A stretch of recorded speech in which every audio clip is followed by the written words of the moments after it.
खबर है मुख्यमंत्री श्री हेमंत सोरेन ने मेडिका अस्पताल जाकर इलाजरत शिक्षा मंत्री श्री जगन्नाथ महतो के स्वास्थ्य की जानकारी चिकित्सकों से लेते हुए मंत्री के बेहतर इलाज का निर्देश दिया।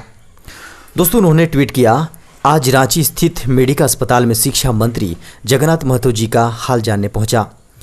यह हम सभी के लिए खुशी की बात है कि मंत्री जी की हालात में धीरे धीरे सुधार हो रहा है। उन्होंने आगे कहा, मुझे विश्वास है कि जल्द टाइगर जगन्नाथ जी जनता के बीच होंगे। जनता उनका इंतजार कर रही है। खबर स्टेन स्वामी की गिरफ्तारी पर बोले सीएम हेमंत सोरेन, साधा केंद्र सरकार पर निशाना। दोस्तों, मुख्यमंत्री हेमंत सोरेन ने ट्वीट कर कहा है कि गरीब, वंचितों और आदिवासियों की आवाज़ उठाने वाले 83 वर्षीय वृद्ध स्टेन स्वामी को गिरफ्तार कर केंद्र की भाजपा सरकार क्या संदेश देना चाहती है। अपने विरोध की हर आवाज़ को दबाने की ये कैसी जिद। आपको बता दें कि स्टेन स्वामी को एनआईए ने रांची से गिरफ्तार किया है। इधर प्रदेश कांग्रेस अध्यक्ष समेत कांग्रेस नेता भी स्टेन स्वामी के पक्ष में उतर आए हैं। खबर है हाईकोर्ट ने कहा, गुटखा और तंबाकू बिक्री बंद नहीं करा सकते तो कानून क्यों। दोस्तों, एक जनहित याचिका पर सुनवाई करते हुए chief justice doctor Ravi Ranjan और डॉक्टर सुजीत नारायण प्रसाद की अदालत ने कहा कि गुटखा की बिक्री खुलेआम हो रही है। सरकार जब कानून का पालन नहीं करा सकती तो ऐसा कानून बनाती ही क्यों है। निर्माण और बिक्री पर रोक के बावजूद यहाँ गुटखा पहुँच रहे हैं और इसकी बिक्री भी हो रही है। झारखंड में प्रतिबंध के बावजूद गुटखा और तंबाकू जनित पदार्थों की धड़ल्ले से हो रही बिक्री पर हाईकोर्ट ने शुक्रवार को नाराजगी जाहिर की। अदालत ने मामले की सुनवाई नवंबर में निर्धारित करते हुए सरकार को विस्तृत रिपोर्ट पेश करने का निर्देश दिया है। अदालत ने कहा कि खाद्य आपूर्ति विभाग के सचिव को हाजिर होकर अगली तिथि को बताएं कि राज्य को गुटखा और तंबाकू जनित पदार्थों से पूरी तरह मुक्त करने के लिए क्या कदम उठाया गया है। खबर यात्रियों के लिए बड़ी खबर, झारखंड बंगाल का सफ़र करना होगा आसान, चलेंगी पूजा स्पेशल ट्रेनें। दोस्तों, त्योहारी सीजन में यात्रियों के लिए बड़ी खबर आ रही है।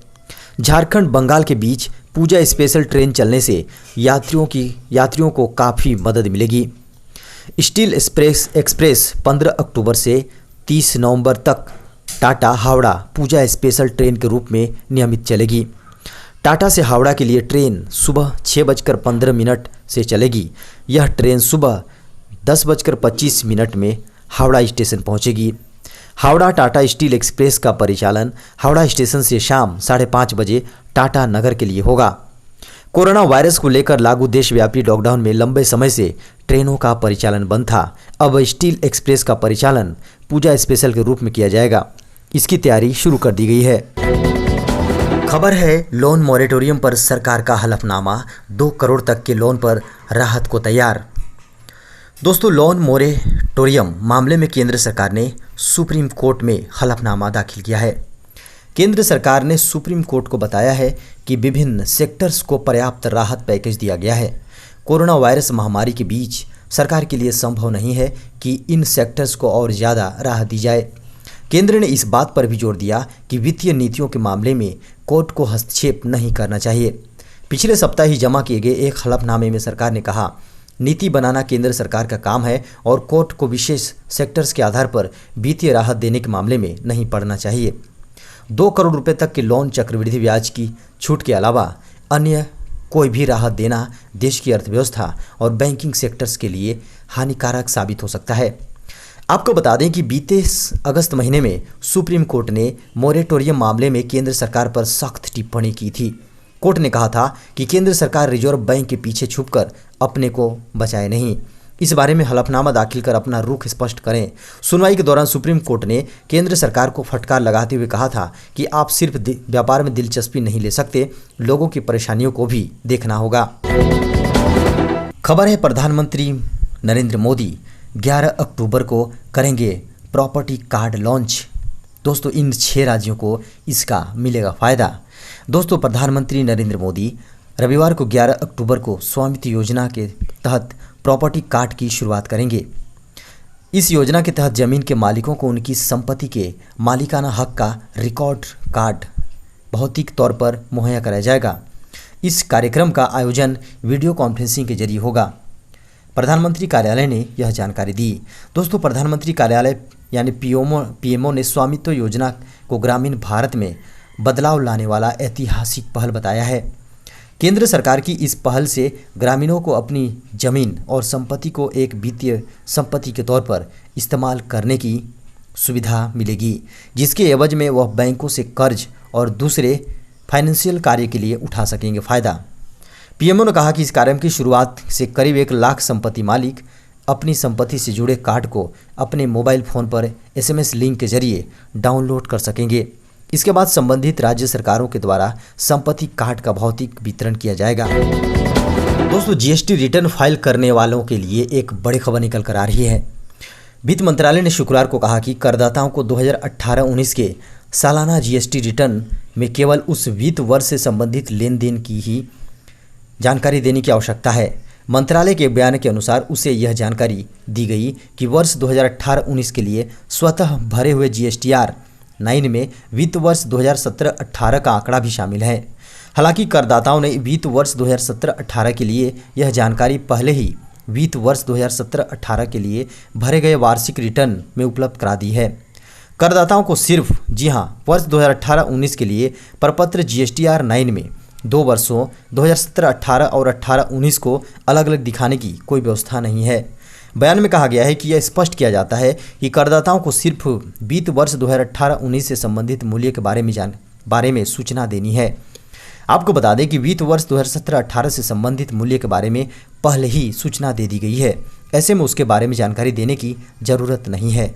बयान के अनुसार ऐसे मामलों में कोई प्रतिकूल दृष्टिकोण नहीं अपनाया जाएगा, जहां करदाताओं के वित्त वर्ष 2018-19 के वार्षिक रिटर्न में वित्त वर्ष 2017-18 से संबंधित आपूर्तियों, इनपुट टैक्स क्रेडिट के विवरण को शामिल करते हुए उसे फाइल कर चुके हैं, उसमें विसंगतियां पाई गई हों।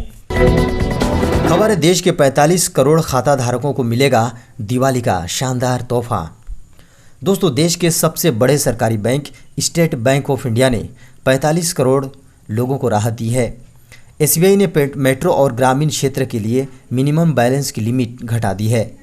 अब मेट्रो और अर्बन सिटीज़ के लिए औसत मासिक बैलेंस 3,000 रुपये और ग्रामीण क्षेत्र के लिए यह 1,000 रुपये कर दिया गया है। इसके साथ साथ मिनिमम बैलेंस मेंटेन नहीं करने पर लगने वाले चार्ज को भी कम किया गया है। एसबीआई के इस नए नियम से करीब 45 करोड़ ग्राहकों को राहत मिलेगी। अमूमन मिनिमम बैलेंस मेंटेन नहीं करने पर 5 से 15 रुपये का चार्ज और जीएसटी अलग से लगता है। एसबीआई ने अप्रैल 2017 में मिनिमम एवरेज बैलेंस चार्ज को लागू किया था। मेट्रो सिटी जैसे दिल्ली, मुंबई, कोलकाता, चेन्नई आदि की बात करें तो मिनिमम बैलेंस में 50% घटने पर फाइन के रूप में 10 रुपये प्लस जीएसटी लगेगा। दोस्तों, एक बड़ी खबर निकल कर आ रही है। फूंक मारते ही मिलेगी कोरोना की रिपोर्ट। भारत इजराइल ने मिलकर बनाई जांच किट। दोस्तों, भारत और इजराइल के वैज्ञानिकों द्वारा संयुक्त रूप से बनाई गई कोरोना वायरस की जांच की नई जांच तकनीक चंद दिनों में सामने आ सकती है। इसे ओपन स्काई नाम दिया गया है। इस टेक्नोलॉजी का सबसे बड़ा लाभ ये है कि व्यक्ति को एक विशेष तरह के ट्यूब में फूंक मारनी होगी। इसके बाद 1 मिनट के भीतर जांच रिपोर्ट मिल सकेगी और इसका पता चल जाएगा कि उसके भीतर कोरोना वायरस है या नहीं। इस तकनीक को महामारी के बीच गेम चेंजर माना जा रहा है। इजराइल के भारत में दूतावास अधिकारी रोन मल्का ने बताया है कि इजराइल चाहता है कि भारत इस रैपिड टेस्टिंग किट के उत्पादन का हब बने। इस जांच किट का प्रोजेक्ट एडवांस्ड स्टेज में है। मुझे लगता है कि ये कुछ चंद दिनों की बात है। जैसा कि मैंने इस प्रोजेक्ट से जुड़े लोगों से सुना है, संभव है कि 2 से 3 सप्ताह में इस पर निर्णय हो जाएगा और महामारी में इसका लाभ लोगों को मिल सकेगा। 4 तरह की तकनीक का परीक्षण चल रहा है। आपको बता दें दोस्तों, भारत और इजराइल के वैज्ञानिकों ने बड़ी संख्या में सैंपल एकत्र करने के बाद 4 तरह की तकनीक पर परीक्षण किया था। खबर है, भारत को मिली बड़ी कामयाबी। स्विस बैंक से मिली भारतीय खाता धारकों की दूसरी लिस्ट। दोस्तों, बड़ी खबर निकल कर आ रही है। जी हाँ, भारत को सूचनाओं की स्वतः आदान प्रदान व्यवस्था के तहत अपने नागरिकों और संस्थाओं के स्विस बैंक खातों की जानकारी का दूसरा सेट मिला है, जो कथित रूप से विदेशों में जमा काले धन के खिलाफ सरकार की लड़ाई में एक महत्वपूर्ण सफलता है। भारत उन 86 देशों में शामिल है जिनके साथ स्विट्जरलैंड के संघीय कर प्रशासन यानी FTA ने इस साल AEOI पर वैश्विक मानक ढांचे के भीतर वित्तीय खातों की जानकारी साझा की है। भारत को AEOI यानी सूचनाओं का स्वतः आदान प्रदान के तहत सितंबर 2019 में स्विट्जरलैंड से विवरण का पहला सेट मिला था। उस समय इसमें 75 देश शामिल थे। FTA ने शुक्रवार को एक बयान में कहा है कि इस साल सूचना के आदान प्रदान में लगभग 31 लाख वित्तीय खाते शामिल हैं। वर्ष 2019 में भी करीब इतने ही खातों की जानकारी दी गई थी। आपको बता दें कि बयान में 86 देशों के बीच भारत के नाम का अलग से उल्लेख नहीं था, लेकिन अधिकारियों ने बताया कि भारत उन प्रमुख देशों में है जिनके साथ स्विट्जरलैंड ने स्विस बैंकों के ग्राहकों और अन्य वित्तीय संस्थानों के वित्तीय खातों के बारे में विवरण साझा किया है।